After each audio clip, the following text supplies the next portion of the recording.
there will be a control panel on the front of the baseboard at the left hand end. Some ply has been cut out and primed and painted, ready to be assembled on the front of the board. It looks like the main part of the control panel has warped somewhat, so another piece will have to be cut. I have now cut out and painted another piece of ply to form the main part of the control panel. This one is still a little warped, but much better than the previous one, so I will try and use this one. The track plan diagram has now been laminated and glued to the piece of plywood that will form the control panel. The control panel is now beginning to look the part. Holes have been drilled and section and point switches fitted. Sockets for the controllers are located at the right hand end.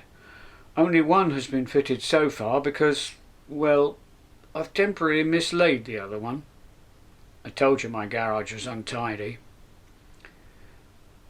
Gauge Master handheld controllers with feedback from a previous layout will be used, as I have found they give excellent slow speed control.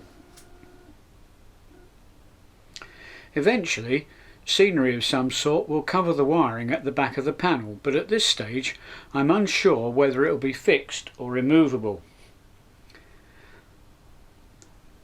If it is fixed, it will be almost impossible to get at the wiring should anything go wrong. Also, access may be required later if I decide to add further point motors. The panel has therefore had hinges fixed to it, so it can be lowered to access the wiring. This also makes it much easier at this stage to solder the wires to the backs of the switches.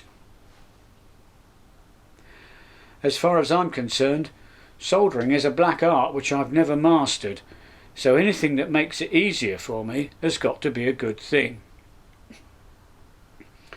Brass hooks have also been fitted to keep the panel closed when operating the layout.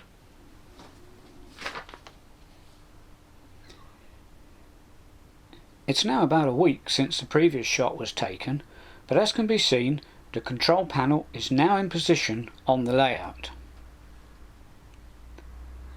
Problems with constructing and gluing the various support pieces together meant that this stage took longer than anticipated, but we got there in the end.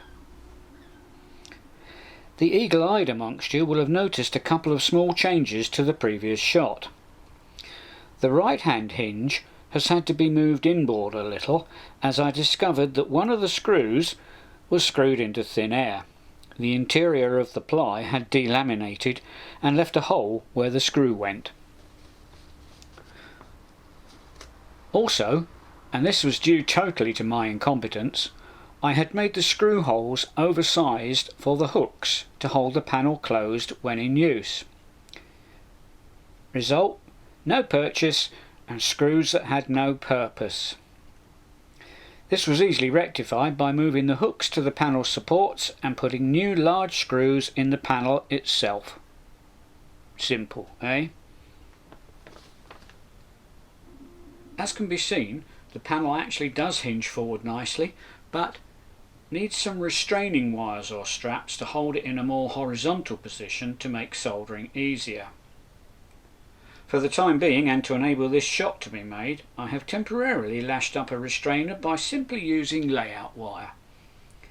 Knowing my modelling skills, if this works it may well become permanent. That's all for this time. Next time, the dreaded wiring.